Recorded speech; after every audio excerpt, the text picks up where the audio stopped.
Hello everyone, welcome back to your YouTube channel Simplify Maths with Lalit. Hope everyone is doing great, awesome. As always, let's get started with today's class without any further delay. Let's simplify the complex number with Simplify Maths with Lalit. Okay, ठीक है। तो last class में उम्मीद कर रहा हूँ आपने देख ली होगी, पढ़ ली होगी, आपको मजा आया होगा और हम कुछ अच्छे क्वेश्चंस लेके आते हैं कॉम्प्लेक्स नंबर के इस ईयर के, इसके पिछले साल के। ठीक है, चलिए so let's get started with today's class without any further delay. आप लोगों का बहुत बहुत बहुत बहुत तहे दिल से स्वागत है। और कल, हाँ, आज जब आप वीडियो देख रहे होंगे तो कल तो हमारे लिए काफी स्पेशल डे है, तो कल हम उस चीज के बारे में चर्चा करेंगे। चलिए स्टार्ट करते हैं। डिंग डिंग डिंग डिंग डिंग डिंग। ओके, ठीक है। तो मैं ये हूं, आप मुझे जानते ही हैं, तो फटाफट क्रेडेंशियल्स हो गए। चलिए स्टार्ट करते हैं क्लास, सीधा ही क्वेश्चन पे आ जाते हैं। ओके, अब आर्ग्यूमेंट क्या है, थोड़ा सा मैं आर्ग्यूमेंट के बारे में चर्चा कर देता हूं। इस चैप्टर को हम आर्ग्यूमेंट भी आप बोल सकते हैं कि आर्ग्यूमेंट भी इसमें हम पढ़ने वाले हैं।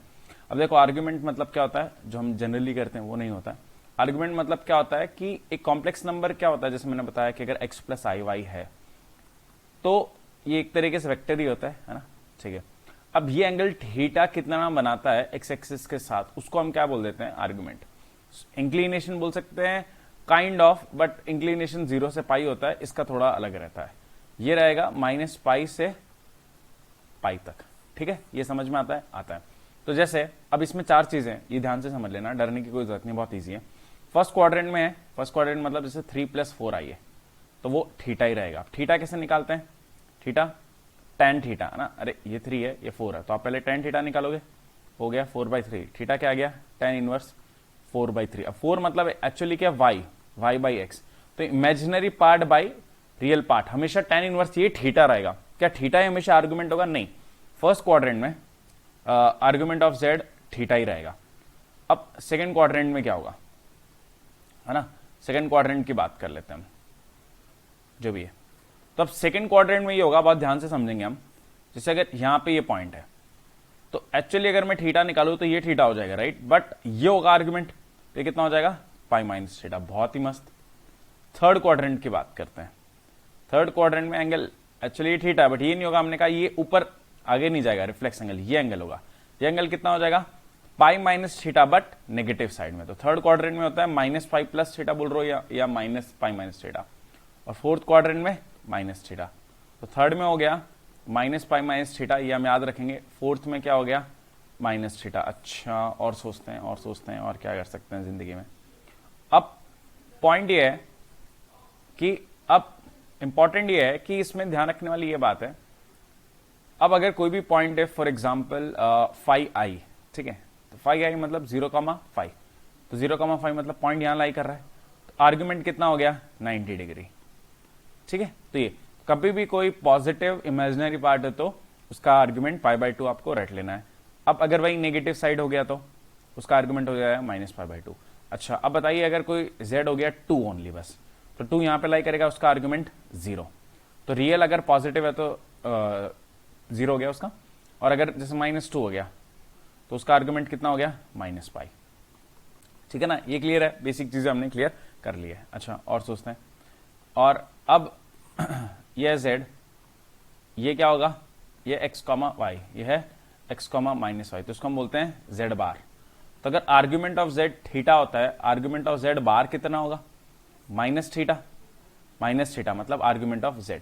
तो आर्ग्यूमेंट ऑफ z बार की जगह माइनस आर्ग्यूमेंट ऑफ z लिख सकते हैं। ठीक है, ये बेसिक चीजें ध्यान रखनी है। और अब और भी ज्यादा डिटेल में चल सकते हैं, तो उस पर ज्यादा भी कोई जरूरी नहीं है। और एक आध चीज बस, आर्ग्यूमेंट की प्रॉपर्टीज की अगर हम बात करेंगे तो z बार मैंने बता दिया, माइनस आर्ग्यूमेंट ऑफ z। दूसरी बहुत इंपॉर्टेंट चीज, argument follows properties of log, मतलब आर्ग्यूमेंट ऑफ z1 z2 कितना हो जाएगा, argument of z1 plus argument of z2। Argument of z की पावर n कितना हो जाएगा, n आर्ग्यूमेंट ऑफ z। अच्छा, तो और डिवाइड में भी वैसा ही, argument of z1 upon z2 मतलब argument of z1 minus argument of z2। ये क्लियर है, क्लियर है। और जस्ट याद रखना, argument of omega cube root of unity, ये हो गया π/3। ठीक है, चलो अभी आगे चलते हैं। अब क्वेश्चन उठाते हैं, पहले 23 का एक अच्छा क्वेश्चन उठा लेते हैं सीधा ही, कि पहले इजी ले लें, पहले एक इजी ले लेते हैं फिर इस पे आएंगे। ठीक है, ये भी पहले अभी आर्गुमेंट किया, पहले आर्गुमेंट वाला आपको मैं करा देता हूँ क्वेश्चन। ठीक है, ये क्वेश्चन है ना, 22 में है, तो अभी मेरे साथ बने रहेंगे। क्या है कि z1 और z2 क्या है, दो कॉम्प्लेक्स नंबर है, such that z1 bar equal to i z two bar, तो argument of z one by z two bar. ठीक है, क्वेश्चन में पूछा है argument of z one upon z two bar. Okay, अब मुझे पता है मैं जेड वन जेड टू के जगह क्या लिख सकता हूं, जेड टू के जगह Z one bar divide by I, अरे नीचे आ जाएगा ना, तो ये आ गया ऊपर आई। अब देखो अभी मैंने बताया था argument follows property of, yes very good, log. तो पहले क्या होगा, लॉग ए बी सी मतलब लॉग ए प्लस लॉग बी, और ये डिवाइड में तो माइनस लॉग सी। इतना समझ में आता है? ठीक है, आर्ग्यूमेंट ऑफ आई, आई मतलब 0,1 यहां पे लाई कर रहा है, तो कितना हो गया pi by 2। Argument of z one, इसको हम थीटा मान लेते हैं। हाँ, अब ये कितना होगा माइनस आर्ग्यूमेंट ऑफ जेड बार। तो मैंने बताया था आर्ग्यूमेंट ऑफ जेड बार कितना होता है, माइनस आर्ग्यूमेंट ऑफ जेड, तो ये हो जाएगा माइनस थीटा, है ना, क्योंकि सेम है। तो ये हो गया 2 theta pi minus pi by 2, theta हो गया pi by 2 by 2 pi by 4। तो इसका argument of z one pi by 4 आ गया, खत्म क्वेश्चन। अब कोई पूछना चाहे तो आर्ग्यूमेंट ऑफ जेड टू भी हम निकाल सकते हैं, कोई बड़ी बात नहीं है यहां से। ठीक है, यहां से भी आप निकाल सकते हो। ठीक है, मतलब वो क्या हो जाएगा, argument of z one minus argument of z two bar is equal to pi. अगर वो पूछा ही नहीं है वैसे, बट फिर भी खुशी के 2 पल के लिए हम निकाल लेते हैं फटाफट। ये हो गया पाई बाई 4, अभी हो गया आर्ग्यूमेंट ऑफ जेड टू मान लेते हैं थीटा 2 है या थीटा 1 है, चलो थीटा 2 कर लेते हैं। तो pi by 4 plus theta 2 is pi, तो थीटा 2 आ गया pi minus pi by 4, 3 pi by 4। तो आर्ग्यूमेंट ऑफ जेड टू बोल रहा माइनस 3 पाई बाई 4, ये रॉन्ग हो गया, ये रॉन्ग हो गया, ये रॉन्ग हो गया। ठीक है, क्लियर है, मस्त है। चलो ठीक है, आगे देखते हैं। हाँ, इस पे आते हैं। अब ये क्या है, अब पहले इजी क्वेश्चन करा दे रहा हूं मैं आपको। For 2 non zero complex number z1 z2 if real part of z1 z2 is 0 and real part of z1 plus z2 0 and 4 option. Question देख के डरना नहीं, हौले हौले। नॉन जीरो है मतलब 0,0। हाँ, वैसे अगर कोई 0 प्लस 0 आई, ये रहा अपना जीरो कॉम्प्लेक्स नंबर, तो इसका आर्ग्यूमेंट क्या होगा, ये अनडिफाइंड होता है ना, tan इनवर्स 0/0, तो उसमें क्या ही कर लेंगे आप। ठीक है ना, तो ये अनडिफाइंड है। चलो तो इस पे आते हैं। अब एक z1 है x1 प्लस आई y1, z2 है x2 प्लस आई y2। अब बोल रहे हैं real part of z1 z2। अब मैं इनको मल्टीप्लाई करूंगा। अब मैं पूरा भी मल्टीप्लाई नहीं कर रहा हूं, ठीक है, आप ध्यान देना मैं क्या कर रहा हूं। मैं पहले x1 को x2 से कर रहा हूं। अब मैं x1 को आई y2 से नहीं मल्टीप्लाई कर रहा हूं, क्यों, क्योंकि मुझे रियल पार्ट है। तो क्या वो रियल पार्ट देगा, नहीं, क्योंकि उसमें आई आ जाएगा। ये भी रियल पार्ट देगा, नहीं, बट ये दे देगा i इंटू आई माइनस 1। अब बोल रहे हैं real part of z1 z2 क्या है, 0 है। अच्छा, मतलब x1 x2 is equal to y1 y2, ये पहली चीज। दूसरी, real part of z1 plus z2 0 है। Real part of z1 z2 मतलब x1 प्लस x2 भी 0 है। अब बताओ इमेजिनरी पार्ट ऑफ z1 मतलब y1, अरे होता y2। y1 और y2 का साइन क्या है, यही पूछा है और कुछ नहीं है। देखो इसमें दोनों पॉजिटिव है, इसमें दोनों नेगेटिव है, और ऐसे 4 केसेस है। तो देखो पहले क्या करना है, हमेशा एक एग्जाम्पल ले लो, है ना, आसान तरीका मैं बता देता हूँ। x1 को मैं मान लेता हूँ 5, तो x2 कितना हो गया -5। अब मल्टीप्लाई कर देते हैं, तो y1 y2 क्या हो गया -25, है ना, या 10 ले लो। चलो और एक नंबर कर देता हूं मैं, क्यों, मैं बताता हूं, -100। अब -100 हो गया ना यहाँ पे। अब क्या हो सकता है, 10 - 10 हो सकता है, 100 - 1 हो सकता है, कुछ भी हो सकता है। बट एक चीज पक्का है कि अगर क्योंकि प्रोडक्ट नेगेटिव है, तो एक होगा पॉजिटिव और दूसरा होगा नेगेटिव। मतलब दोनों के साइन है ना अपोजिट होंगे y1 y2 के। अपोजिट मतलब लेस देन, ग्रेटर देन, ये सही है, और ग्रेटर देन लेस देन ये सही है। समझ में आया, नहीं आया, वापस देखते हैं। अरे मैंने क्या ना, एक एग्जांपल ले लिया, और ये ट्रू है तो फिर सबके लिए ट्रू होना चाहिए, फॉल्स है तो एक के लिए भी फॉल्स है तो सबके लिए फॉल्स है। तो मुझे क्या समझ में आया यहाँ पे कि अगर सम 0 हो चुका है और प्रोडक्ट यहाँ पे हो गया नेगेटिव, तो दोनों का अपोजिट साइन होना चाहिए, उससे बी और सी है। तो पूछा कि choose the correct option, B और सी सिर्फ इसमें है। ठीक है, अभी 23 में आया क्वेश्चन है सर, है हाँ हाँ, ठीक है। अब थोड़ा लेवल बढ़ाते हैं हम अपना, ये क्वेश्चन पे आते हैं। थर्ड क्वेश्चन क्या है, थर्ड क्वेश्चन ये है z और ये है, या बहुत ही मस्त सिखाऊंगा मैं इसके अंदर, आपको बहुत मजा आएगा। तो पहला एक तो स्टैंडर्ड तरीका क्या है कि वैल्यू रखो और वो सब टाइम पास करो, z की जगह वो कर सकते हो, वो आप कर लेना, आ भी जाएगा। ये सोल्यूशन मैंने अटैच भी कर दिया, ये आप देख लेना। मैं आपको एक इजी मेथड बताता हूँ इसके अंदर। अब देखो एक चीज समझने की कोशिश करना, z minus z1 equal to r, ये क्या रिप्रेजेंट करता है। पहले आप समझो z माइनस z1 क्या रिप्रेजेंट करता है। z एक कोई पॉइंट होता है और z1 कोई फिक्स पॉइंट है। z एक, तो basically z minus z1 distance between z और z1 के बीच में डिस्टेंस बताता है, ये ध्यान रखना है ना। आप x माइनस x1, अरे x minus x1 plus y minus y1 का अंडर रूट, वो क्या होता है, डिस्टेंस फॉर्मूला ही होता है ना। तो आप वैल्यू रख के चेक कर सकते हो। तो आप समझ गए mod z minus z1 is distance between the two complex number. अब ये क्या बोल रहा है कि एक z1 फिक्स वैल्यू है और z एक कोई वेरिएबल पॉइंट है, इससे ये डिस्टेंस कितना है r। ऐसे कितनी जगह होगा, बहुत सारे पॉइंट होंगे, एक यहाँ पे r, तो ये एक्चुअली क्या रिप्रेजेंट करता है, सर्कल। तो यहां से हमें समझ में आया कि z minus z1 equal to r is a circle with centre as z1 and r is our radius. I guess that is clear with all of us. So the point is अब ये क्या हुआ, mod z equal to 2 है ना, तो इसको मैं लिख सकता हूँ z माइनस 0 इक्वल टू 2। तो सेंटर हो गया मेरा 0 और रेडियस हो गया 2। तो सेंटर 0 मतलब x minus 0 square plus y minus 0 square, so x square plus y square equal to 4 equation बन गई। ये एक सर्कल है, ठीक है। अब ये आप इसको ऐसे भी लिख सकते थे, सॉरी इसको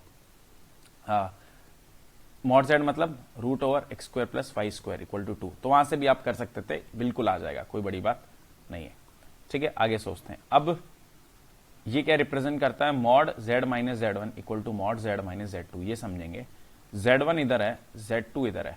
अब z एक वैल्यू है जिससे इन दोनों का डिस्टेंस सेम है। ये पॉइंट इधर हो सकता है, इधर हो सकता है, इधर हो सकता है।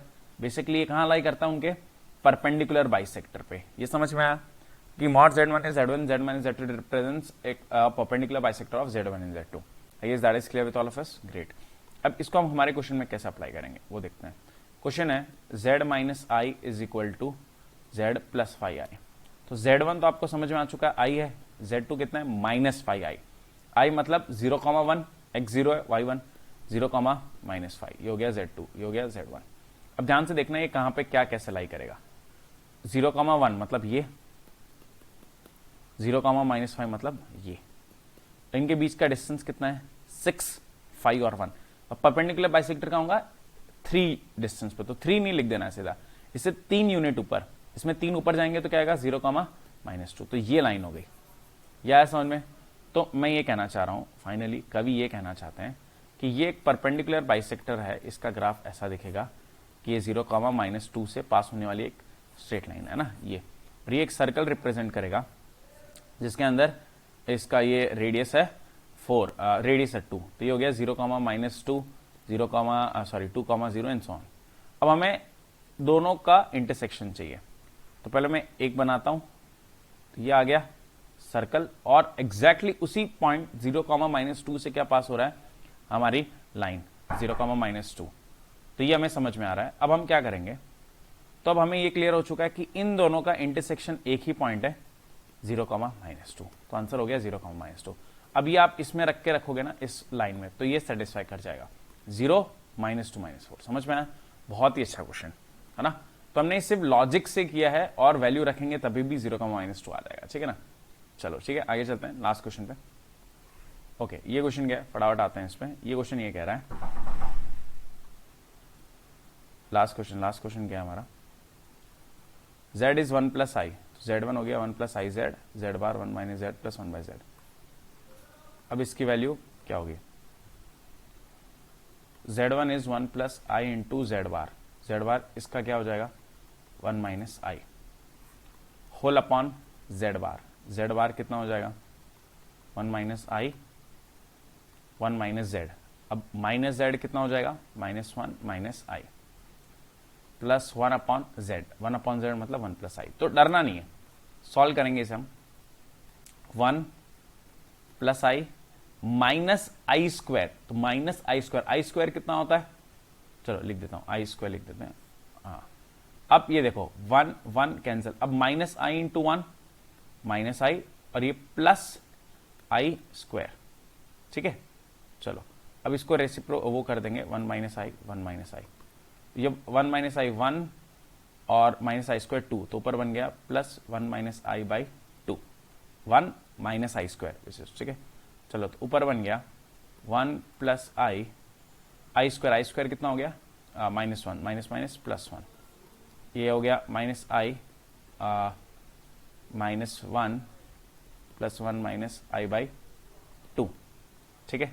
चलो तो एलसीएम ले लेते हैं, तो ठीक है अभी इसको यहां लिख लेते हैं। तो ये ऊपर बन गया 2 प्लस आई, ये 2 इधर आएगा, तो ये हो गया minus 2i minus 2 plus 1 minus i, और ऊपर 2 मल्टीप्लाइड, ठीक है।